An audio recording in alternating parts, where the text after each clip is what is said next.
कवन जन्म के बदला हमारा से लिहलू, कवन जन्म के बदला हमारा से लिहलू। जियलो न जाला जोखम इतना तू दिहलू। तो कैसे हैं आप सभी? उम्मीद है कि आप सभी ठीक ही होंगे। मैं आप सभी का दोस्त गीतकार छोटू अजनबी।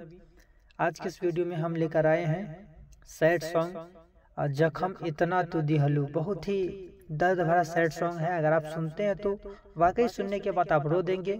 और दोस्तों चलिए सॉन्ग सुनाने से पहले आपको बता दूं, भोजपुरी, मगही, मैथिली में किसी भी प्रकार के गाने लिखवाने के लिए कोई भी सिंगर आप हमसे संपर्क कर सकते हैं। कम से कम चार्ज में आपको लिख कर दे दिया जाएगा, या फिर वीडियो में जो ये सॉन्ग लेकर आया हूँ इस सॉन्ग को भी लेने के लिए आप हमसे संपर्क कर सकते हैं। इसको भी आपको कम से कम चार्ज में लिख कर दे दिया जाएगा। तो चलिए सॉन्ग सुनते हैं। अरे भइल बहाल हमर पागल जैसे, इतना कठोर जन भइलू कैसे। अरे भइल बहाल हमर पागल जैसे, इतना कठोर जन भइलू कैसे।